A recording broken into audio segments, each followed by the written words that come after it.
வீட்டுக்கு ஒரு ஓட்டுன்னு விஜய் அவர் கேட்டது ஒன்னும் வீணா போகல.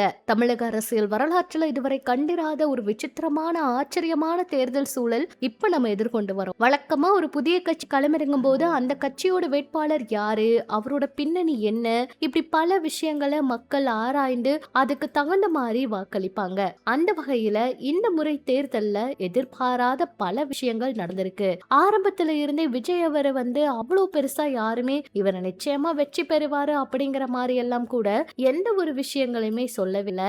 ஆனா கடைசி நேரத்துல அரசியல் களத்துல விஜய் அவரு ஒரு மிகப்பெரிய விஷயத்த வந்திருக்காரு. இந்த அரசியல் களத்துல அவருக்கு மிகப்பெரிய வெற்றியும் காத்துக்கிட்டு இருக்குன்னு சொல்றாங்க. சோ எதிர்பாராத பல விஷயங்கள் நடக்க இருக்காம். அது மட்டும் இல்லாம சங்கீதா அவங்களுடைய பிரச்சனை, நிறைய வதந்திகள், இந்த மாதிரி எத்தனையோ விஷயங்களால விஜய் அவரு உடைஞ்சு போய் இருந்தாலுமே இந்த முறை தேர்தல்ல அவருக்கு இந்த எல்லா விஷயங்களுமே மிகப்பெரிய ஒரு வாய்ப்பா தான் அமைஞ்சிருக்கு. ஒரு பக்கம் விவாகரத்தினால அவரு ரொம்ப சோகமா பேசினது, அதை நான் பாத்துக்கிறேன் அப்படின்னு அவரு சொன்னது, இது எல்லாமே மக்களுக்கு ரொம்ப நம்பிக்கையும் கொடுத்திருந்துச்சு. இந்த தேர்தல்ல மிகப்பெரிய ஆச்சரியமே வாக்காளர்கள் கிட்ட கேட்கப்படுற பதில்கள் தான். பல தொகுதிகள்ல வேட்பாளரோட பெயர் என்னன்னு கூட தெரியாம மக்கள் தங்களோட வாக்க செலுத்தி இருக்காங்க. வேட்பாளர் யாரா இருந்தா என்ன, நாங்க விஜய்க்கு தான் ஓட்டு போட்டோம்லாம் சொல்றாங்க. இந்த ஒற்றை பதில் தான் தமிழகத்துல இப்ப பட்டி தொட்டி எங்கும் ஒலிக்குது. இது ஒரு தனி மனித பிம்பத்தோட மீதான எதிர்பார்ப்பு, அதாவது ஈர்ப்புன்னு சொல்றாங்க.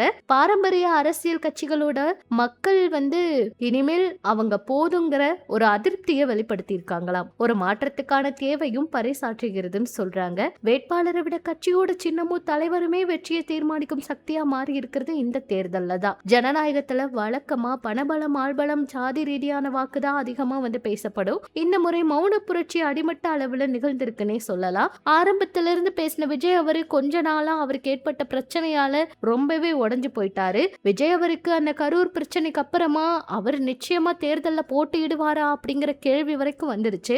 என்ன இருந்தாலும் நான் போட்டியிடுவேன், வெற்றி பெறுவேன் அப்படிங்கிற ஒரு நம்பிக்கையோடு இருந்தாரு. அதே போல மக்கள் கிட்ட அவர் நிறைய முறை பேசினாரு, மக்களை சந்திச்சாரு. இப்ப அவருக்கு நிறைய வாக்குகள் விழுந்திருக்குன்னு தகவல் வெளியாகி இருக்கு.